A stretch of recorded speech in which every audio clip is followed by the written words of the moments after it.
नमस्कार, बुलेटिन में आपका स्वागत है। आपके साथ मैं हूं जीनत सिद्दीकी। शुरुआत करते हैं खबरों की। खबर टिहरी से आ रही है, जहां आज से टिहरी लेक फेस्टिवल का शुभारंभ होने जा रहा है। उद्घाटन सीएम त्रिवेंद्र थोड़ी देर बाद करेंगे। बता दें कि लेक फेस्टिवल में चमोली आपदा की वजह से सादगी का खास तौर से ख्याल रखा गया है। सांस्कृतिक कार्यक्रम नहीं होंगे। फेस्टिवल में साहसिक खेलों के साथ फोटोग्राफी का भी आयोजन और किया गया है। इसमें आर्मी, आईटीबीपी और बीएसएफ के जवान अपने करतब दिखाएंगे। हालांकि इस वजह से उन्होंने प्रैक्टिस भी की है। कई बड़े नाम जो हैं इस कार्यक्रम में शामिल होंगे। तो साहसिक खेलों और देखिए, सबसे ज्यादा बहुत से ऐसे लोग हैं जो पहाड़ों में दिलचस्पी रखते हैं, वहां की संस्कृति में, तो ये देखने को जरूर मिलेगी। 2 दिन का ये पूरा कार्यक्रम है और खास तौर से पहाड़ी शैली के घर देखने के लिए भी बाहरी क्षेत्रों के लोग बड़ी संख्या में पहुंचते हैं और ये भी माना जा रहा है कि यहाँ पर ये भी देखने को मिलेगा। सौरभ हमारे साथ, हमारे सहयोगी लाइव जुड़ रहे हैं। सौरभ, क्या तैयारियां हैं और मुख्यमंत्री कब तक इस कार्यक्रम में जुड़ जाएंगे? मैं आपको बता दूं, टिहरी झील को विश्व मानचित्र पर पर्यटन की दृष्टि से डेवलप करने के लिए टिहरी लेक फेस्टिवल का आयोजन किया जाता है। लेकिन इस बार चमोली में जो आपदा आई है, उसके चलते जो लेक फेस्टिवल है, इसको सादगी के साथ बनाने का निर्णय लिया गया है और जो रंगारंग और सांस्कृतिक कार्यक्रम है उनको कैंसिल कर दिया गया है। और पूरी तैयारी यहाँ पर को हो चुकी है, जिसमें मेन जो आकर्षण है वो एक पहाड़ी हाउस यहाँ पर को बनाया हुआ है, एक विलेज डेवलप किया गया है, जिससे पहाड़ी कल्चर को और जो पहाड़ी खेती है उसको दर्शाया जा सके, पर्यटकों को बताया जा सके। और पहली बार ऐसा हो रहा है कि टिहरी लेक फेस्टिवल में आर्मी, आईटीबीपी और बीएसएफ के जो जवान हैं वो पार्टिसिपेट करेंगे और साहसिक गतिविधियों को यहाँ पर को दिखाएंगे, कर्तव्यों को दिखाएंगे। अभी कुछ ही देर में मुख्यमंत्री के यहाँ पर को पहुंचने का कार्यक्रम है। अब डोलिया यहाँ पर पहुंच चुकी है और एक मैसेज टिहरी जिला प्रशासन की तरफ से और शासन की तरफ से ये दिया जा रहा है कि जो चमोली आपदा में जो मृत लोग हैं उनको जो यहाँ पर भजन संध्या होगी उसके जरिए उन्हें श्रद्धांजलि दी जाए। बिल्कुल। और क्या किस चीज का आयोजन किया गया खास तौर से ताकि लोग आकर्षित हो इसके प्रति? ठीक है, सादगी का ख्याल जरूर रखा जा रहा है, लेकिन एक संदेश जो देने की कोशिश हो रही है उसके बारे में भी बताइएगा। जिसमें मेन जो फोकस रखा गया है वो एडवेंचर, वाटर एडवेंचर टूरिज्म के ऊपर रखा गया है, जिसमें जो साहसिक गतिविधियां उनको किस तरह से प्रमोट किया जा सके। टिहरी झील में यहाँ पर वाटर एडवेंचर से जुड़ी गतिविधियां होंगी, साथ ही साथ पैराग्लाइडिंग होगी, एयर बैलून हो गया और जो पैरासीलिंग है, इन सब गतिविधियों यहाँ पर तो संचालित की जाएंगी। कहीं ना कहीं एक जो एडवेंचर टूरिज्म है उसको यहाँ पर बढ़ावा देने के लिए ये लेक फेस्टिवल का आयोजन किया जा रहा है। ठीक, कुछ देर में मुख्यमंत्री पहुंचेंगे क्योंकि उन्हें चीफ गेस्ट के तौर पर जो है निमंत्रित किया गया है। बहुत शुक्रिया आपका सौरभ जानकारी के लिए।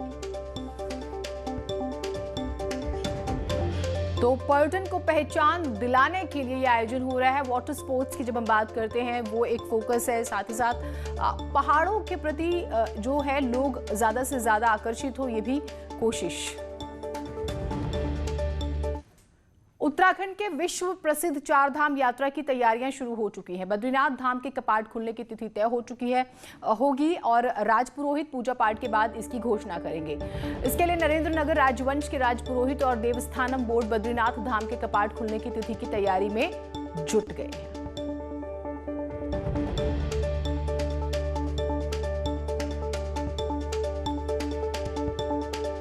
तो उत्तराखंड के विश्व प्रसिद्ध 4 धाम यात्रा की तैयारियां शुरू हो चुकी हैं। बद्रीनाथ धाम के कपाट कब खुलेंगे इसकी तारीख का ऐलान जो है वो आज हो जाएगा, क्योंकि राजपुरोहित पूजा पाठ के बाद ही इसकी घोषणा करते हैं, ये परंपरा रही है।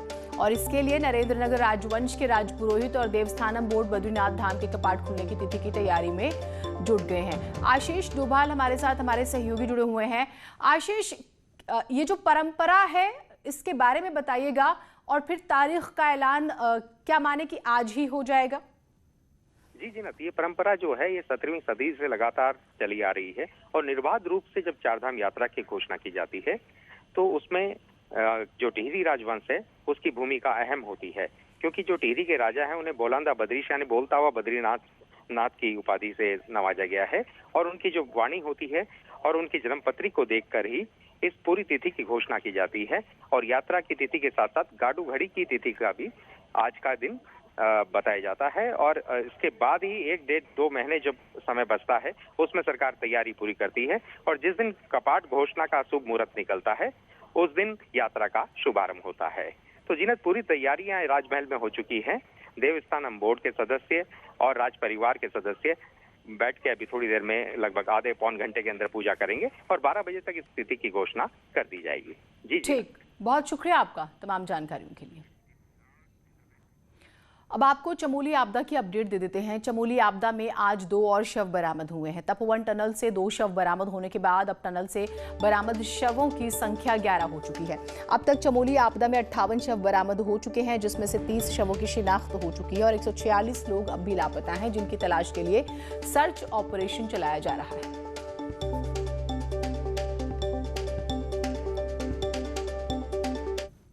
चमोली आपदा का आज 10वां दिन है। तपोवन की इस टनल में लगातार सर्च ऑपरेशन जारी है। अभी तक 1100 बरामद किए जा चुके हैं।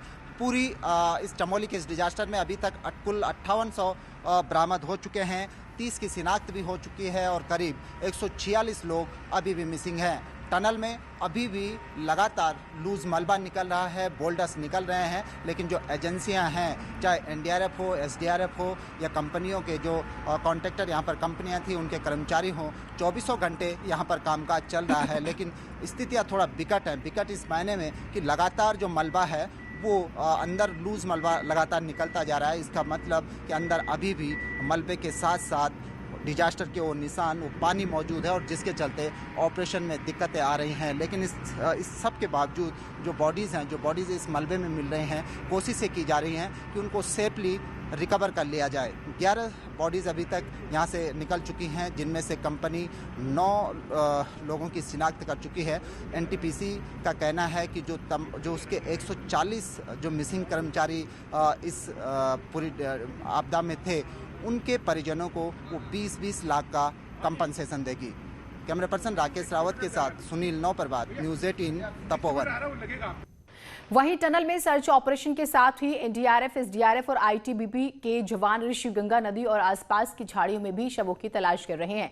एनडीआरएफ के डिप्टी कमांडेंट का कहना है कि हम हर उस जगह शवों की तलाश कर रहे हैं जहां संभावना हो सकती है। चमोली आपदा में 146 लोग लापता हैं।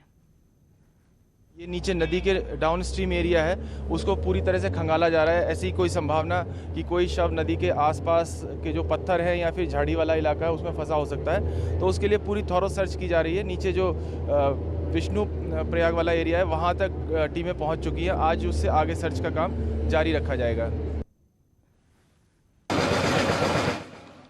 तो चमोली के तपोवन की आपदा ने सभी को झकझोर कर रख दिया है, लेकिन इसके बाद भी लोग सबक नहीं ले रहे। रुद्रप्रयाग में बन रहे बद्रीनाथ और केदारनाथ हाईवे का मलबा या तो नदियों में डाला जा रहा है या फिर इस नदियों के किनारे डंपिंग जोन बनाकर उसमें जमा किया जा रहा है। इसे लेकर पर्यावरणविद जो है वो चिंता जता रहे हैं। प्रशासन का दावा है कि सभी डंपिंग जोन को दीवारों से पैक किया गया है।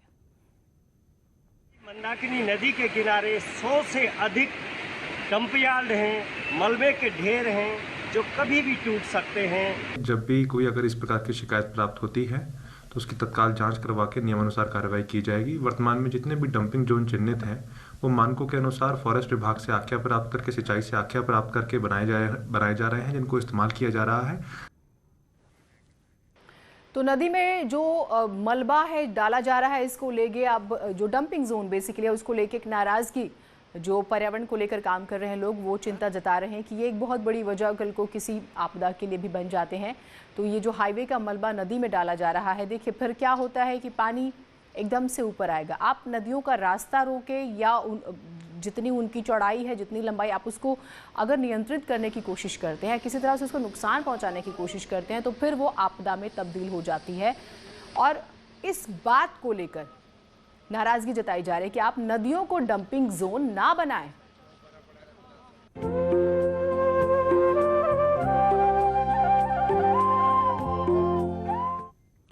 आज मां सरस्वती की आराधना के साथ बसंत ऋतु की शुरुआत हो गई। बसंत पंचमी पर 2 खास संयोग बन रहे हैं। जाने कैसे होगी आप पर मां शारदे की कृपा और क्या है आज के दिन का महत्व।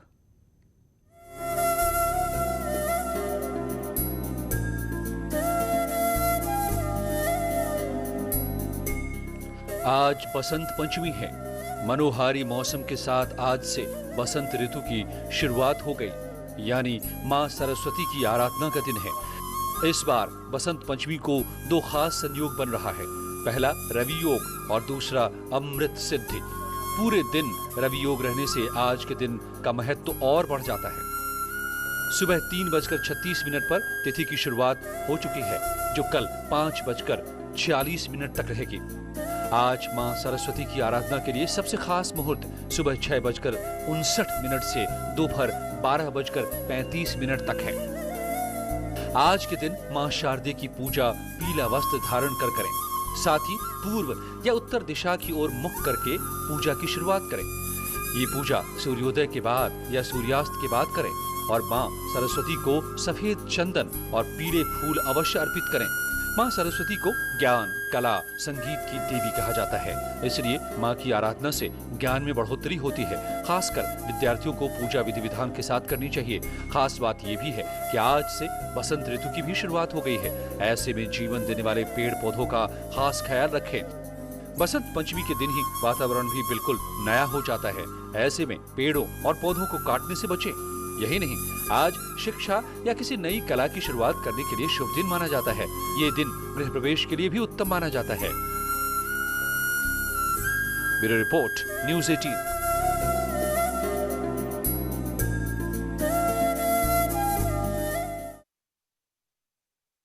पर प्रदेशवासियों को शुभकामनाएं दी। सीएम ने ट्वीट में लिखा है कि ऋतुराज बसंत के आगमन पर आप सभी को हार्दिक शुभकामनाएं। आपके जीवन का प्रत्येक दिन बसंत उत्सव की तरह मंगलमय हो। संपूर्ण जगत में ज्ञान, कला और साहित्य को नवगति मिले, ऐसी मां सरस्वती से मंगल कामना करता हूं।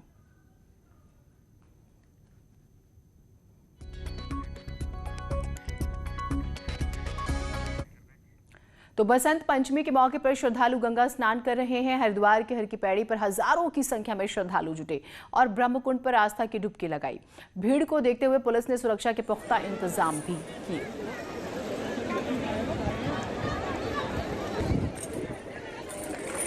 और पुलकित हमारे साथ हमारे सहयोगी जुड़े हुए हैं। पुलकित, अब यूं तो हम देखें कि काफी वक्त गुजर चुका है सुबह से अभी तक, लेकिन क्या श्रद्धालुओं के उत्साह या संख्या में कोई कमी आ रही है? किस तरह की तैयारियां हैं? तस्वीरें दिखाइएगा।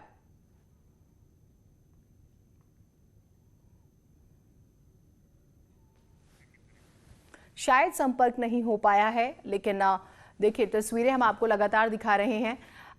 तैयारियां भी की गई हैं बखूबी सुरक्षा के लिहाज से भी, और हम ये भी देखते हैं कि कोविड भी है तो वो भी जो नियम होते हैं, लेकिन लोग ज़्यादा से ज़्यादा संख्या में पहुंच रहे हैं, स्नान कर रहे हैं और माँ सरस्वती की पूजा, पीले फूल, पीली मिठाइयाँ, हल्दी, ये सब जो है ये दान की जा रही है और माँ को चढ़ाई भी जा रही है। तो माँ सरस्वती की पूजा से आपको ये कहा जाता है कि अगर आप सच्चे मन से पूजा करते हैं तो आप जो चाहते हैं वो माँ ज़रूर देती है। और मुख्यमंत्री को भी आपने देखा, उन्होंने ट्वीट करके शुभकामनाएं दी और सभी का दिन हर तरह से मंगलमय हो, हर दिन बसंत की तरह रहे, ये उन्होंने अपनी विशेज़ में लिखा है।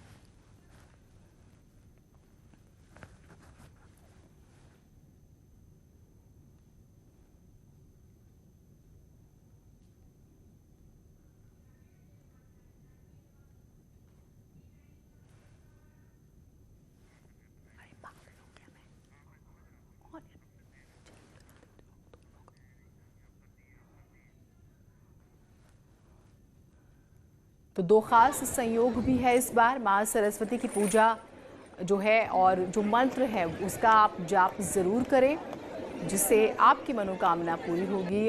ख़ास तौर से सरस्वती विद्या की देवी जिन्हें कहा जाता है, और उस लिहाज से स्टूडेंट्स, आपने भी माँ सरस्वती को बचपन में देखे, हम कॉपी पे जो है स्पेशली उनकी पिक्चर्स बनाते थे और फिर यही मांगते थे कि हे माँ हमारे अच्छे नंबर आए, हम अच्छे नंबरों से पास हो, पढ़ने में बहुत अच्छे रहें। पुलकित हमारे साथ जुड़ गए, हमारे सहयोगी। पुलकित, अगर आप मेरी आवाज़ सुन पा रहे हैं तो तस्वीरें दिखाइएगा और किसी तरह से क्या उत्साह में कोई कमी आई है?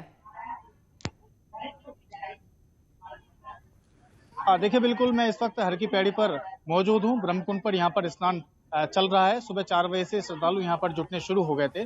धूप जैसे जैसे बढ़ रही है, दिन जैसे जैसे चढ़ रहा है, श्रद्धालुओं के जो गंगा स्नान करने के जो उत्साह है वो बढ़ता नजर आ रहा है। हालांकि अगर भीड़ की बात करें, लोगों की हुजूम की बात करें, तो वो उतना ज्यादा दिखाई नहीं दे रहा है। पिछले स्नान की तुलना में वो थोड़ा कम ही नजर आ रहा है, लेकिन फिर भी बहुत अच्छा यहाँ पर ये गंगा स्नान चल रहा है। जो श्रद्धालुओं से जो गंगा घाट है, हर की पैड़ी के घाट हैं और अन्य जो इतने भी गंगा घाट हैं वो श्रद्धालुओं से भरे हुए हैं और पूरी बिल्कुल अच्छे ढंग से यहाँ पर स्नान चल रहा है। मैं दिखाने की कोशिश करूंगा यहाँ की कुछ तस्वीरें आपको।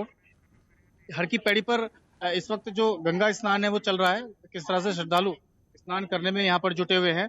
सरस्वती की पूजा अर्चना आज की जाती है, यही कारण है कि लोग यहाँ पर पहुंच रहे हैं और पीले वस्त्रों में लोग ज्यादा से ज्यादा नजर आ रहे हैं। उसके अलावा सरस्वती की पूजा कर रहे हैं। सूर्य नारायण की भी आज बड़ी पूजा की जाती है, सूर्य को भी अर्घ्य दे रहे हैं और जितने भी पूजा के सभी विधि विधान हैं, जितनी भी परंपराएं हैं, मान्यताएं हैं, सभी को पूरी तरह से उनका निर्वहन करते हुए लोग गंगा स्नान कर रहे हैं, पूजा अर्चना कर रहे हैं। और क्योंकि कुंभ मेला हरिद्वार में शुरू होने वाला है, कुंभ मेले से पहले अभी क्योंकि सरकारी स्तर पर कुंभ मेला शुरू नहीं हुआ है, कुंभ मेले के लिए अभी नोटिफिकेशन होना अभी बाकी है, लेकिन पुलिस प्रशासन की ओर से और मेला प्रशासन की ओर से ये एक बड़ी रिहर्सल का तौर पर है। और प्रशासन के लिए इसलिए यही कारण है कि प्रशासन ने इस स्नान को लेकर जो है वही सभी तैयारियां की हैं जो किसी भी कुंभ के किसी भी बड़े शाही स्नान या प्रमुख स्नान के लिए की जाती हैं। भारी संख्या में यहाँ पर पुलिस बल तैनात किया गया है। अन्य सभी जितनी भी सुरक्षा बलों की इकाइयां हैं वो सब यहाँ पर तैनात हैं और सघन चेकिंग अभियान भी यहाँ पर चला जा रहा है। कोरोना के दृष्टिगत भी यहाँ पर प्रशासन काफी सतर्क नजर आ रहा है। यही कारण है कि RT-PCR कोरोना की कोविड रिपोर्ट के लिए यहाँ पर जांच की जा रही है और रैंडमली ये चेकिंग की जा रही है, क्योंकि बड़ी संख्या में लोग आ रहे हैं तो सभी की जांच कर पाना तो संभव नहीं है, लेकिन रैंडम चेकअप किया जा रहा है और किसी व्यक्ति में यदि इस तरह के लक्षण नजर आ रहे हैं तो उसको तुरंत जो है वो कोविड सेंटर के लिए भेजा जा रहा है। तो इस वक्त ये बसंत पंचमी का जो स्नान है वो बहुत अच्छे ढंग से और सुचारू ढंग से यहाँ पर चल रहा है। और संख्या की यदि बात करें तो सुबह 10 बजे तक की एक अनुमान के अनुसार लगभग 1 लाख से अधिक श्रद्धालु यहाँ पर डुबकी लगा चुके हैं। पिछले स्नान की तुलना में ये कम है, लेकिन शाम तक जैसे जैसे दिन बढ़ेगा और शाम गंगा आरती तक के जब आंकड़े आएंगे तो उसके बाद ही ये स्पष्ट हो पाएगा कि आज कुल कितने लाख लोग यहाँ पर पहुंचे और आस्था की डुबकी हर की पैड़ी पर लगाई। जी, बहुत शुक्रिया आपका तमाम जानकारियों के लिए। और देखिए, कुंभ से पहले जब इस तरह के आयोजन हो रहे हैं तो इसे एक तरह से एक लिटमस टेस्ट के तौर पर देखा जा रहा है, क्योंकि फिर आगे कुंभ है और उसे बेहतर तरीके से कराना सरकार के लिए चुनौती भी है। ऊपर से कोविड पीरियड चल रहा है। एक छोटे से ब्रेक के लिए रुक रहे हैं, कहीं मत जाइएगा। और इसी बीच बड़ी खबर रुड़की से आ रही है, जहां बाइक सवार PRD के जवानों को अज्ञात वाहन ने टक्कर मार दी, जिसमें दोनों जवान जख्मी हो गए हैं। घायल जवानों को इलाज के लिए अस्पताल में भर्ती कराया गया। बताया जा रहा है कि दोनों जवान हरिद्वार से ड्यूटी कर वापस लौट रहे थे। पूरा मामला मंगलौर कोतवाली इलाके का बताया जा रहा है। तो हादसा हुआ है एक, जिसमें 2 जवान घायल हुए हैं। PRD के जवानों को अज्ञात वाहन ने टक्कर मार दी। एक्सीडेंट की खबर आ रही है, जिसमें 2 जवान जख्मी हुए और ये दोनों ड्यूटी करके वापस लौट रहे थे। रीजन क्या, स्पीड था या फिर ड्राइवर की लापरवाही, ये अभी जांच का विषय है। मुख्यमंत्री त्रिवेंद्र सिंह रावत ने सोमवार को पिथौरागढ़, बागेश्वर और चंपावत जिलों की मुख्यमंत्री घोषणाओं की समीक्षा की। बैठक में विधायक बलवंत सिंह भौरियाल, चंदन रामदास, कैलाश चंद्र गहतौड़ी मौजूद रहे, जबकि चंद्रापंत और बिशन सिंह चुफाल वर्चुअली जुड़े। समीक्षा के दौरान मुख्यमंत्री ने अधिकारियों को निर्देश दिए हैं कि सीएम घोषणाओं को निर्धारित समयावधि में पूरा किया जाए। कोरोना की वजह से सबसे ज्यादा नुकसान पहाड़ में पर्यटन को हुआ, तो वहीं स्नोफॉल की कमी की वजह भी पर्यटन को काफी नुकसान पहुंचाती है।